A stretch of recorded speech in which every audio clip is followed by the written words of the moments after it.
ഈശ്വര, എന്റെ പ്രാർത്ഥന കേട്ടല്ലോ, എന്റെ കുഞ്ഞ് സംസാരിച്ചല്ലോ, ഒരു കൈ അണക്കിയല്ലോ.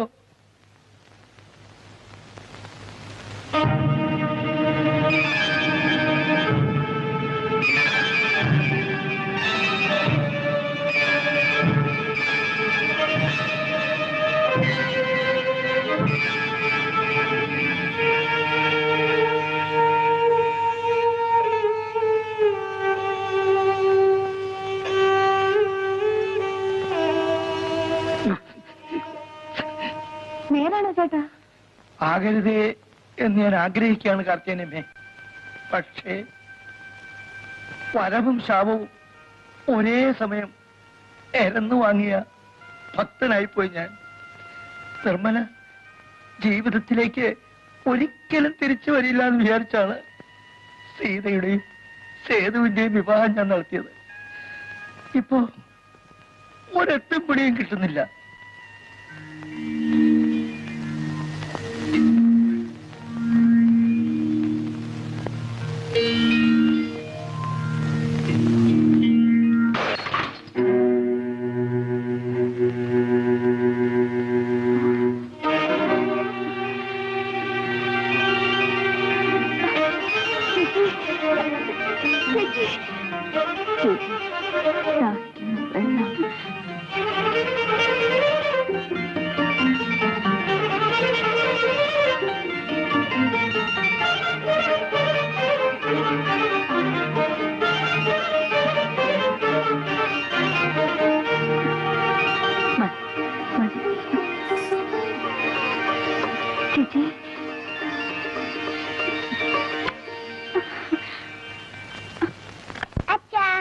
മോളെ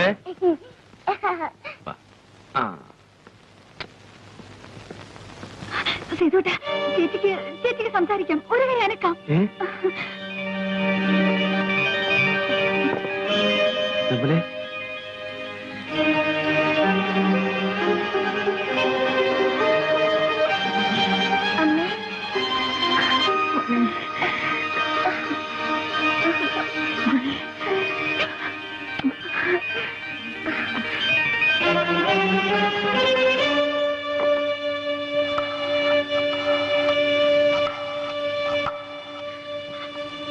ഹലോ, ഡോക്ടർ റൈസലല്ലേ? ഞാൻ സീത. ഡോക്ടർ, ചേച്ചിക്ക് സംസാരിക്കാം. ഒരു കൈ അനക്കാം. അതെ ഡോക്ടർ, സത്യം. അച്ഛാ വന്നേ. അച്ഛാ, നിർമ്മല മോളെ. അച്ഛാ,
ഫോൺ കോൾ കിട്ടിയപ്പോ ഞാൻ കരുതിയത് അണയാൻ പോകുന്ന നാളത്തിന്റെ ആഴല് മാത്രമാണെന്നാണ്.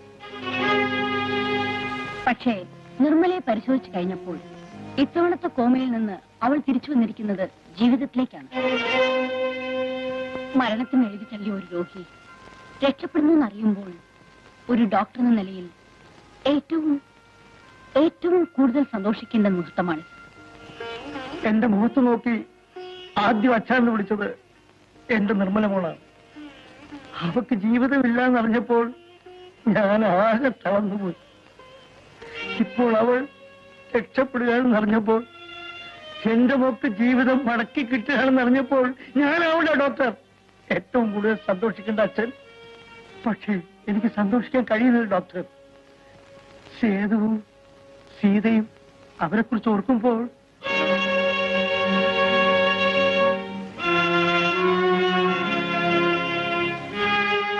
ഡോക്ടർ,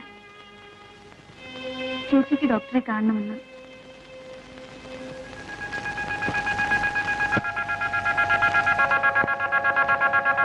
ഡോക്ടർ,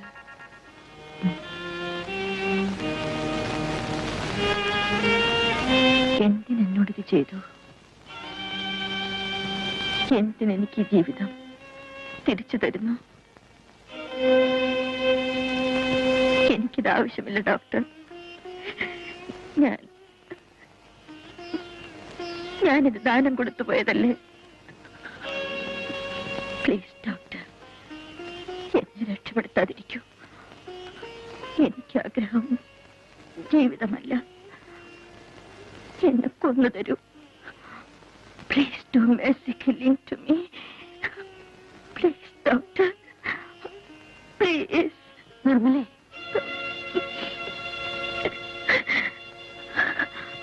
ഇഷ്ടമില്ലാഞ്ഞിട്ടൂടെ ഞാൻ വഴങ്ങിയത് എല്ലാത്തിനും ഒരു പരിഹാരമാകുമെന്ന് കരുതിയാണ്. എന്നിട്ട്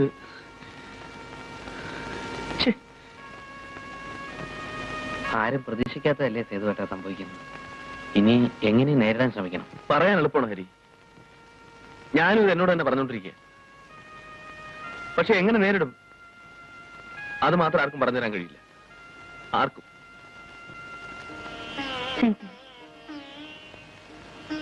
ചേച്ചി ഒന്ന് ചാരിയിരുത്തു.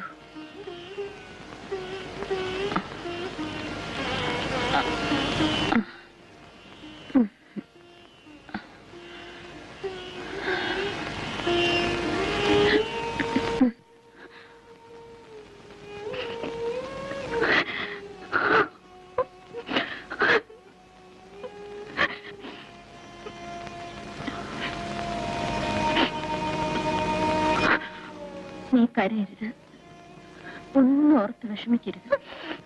നിനക്ക് ഞാൻ ഈ ജീവിതം തന്നത് പൂർണ്ണ മനസ്സോടെയാണ്. ഞാൻ ഒരിക്കലും അത് തിരിച്ചെടുക്കില്ല.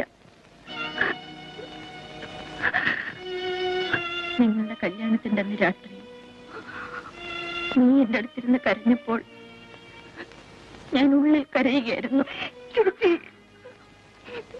സേതുവേട്ടന്റെ അടുത്തേക്ക് പോകൂന്ന് പറയാൻ എനിക്ക് ശബ്ദിക്കാൻ കഴിയുന്നില്ലല്ലോ എന്നോർത്ത്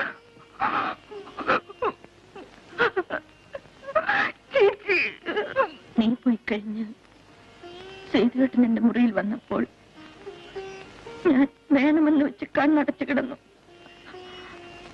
കണ്ണ് തുറന്നു കിടന്നാൽ സേതുവേട്ടൻ തിരിച്ചു പോയില്ലെങ്കിലോ എന്നോർത്തു.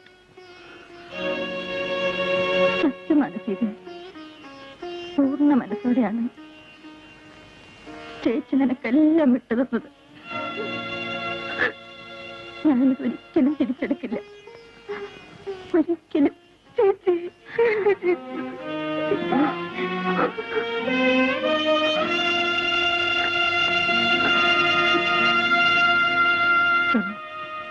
സേതുവേട്ടന് ചോറ് വേണ്ട.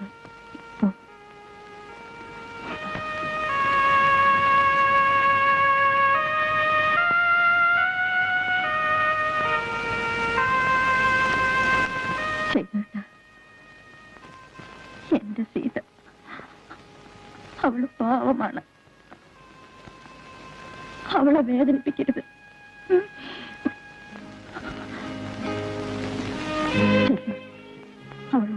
കാത്തിരിക്കാവൂ. ചെല്ലു പ്ലീസ്.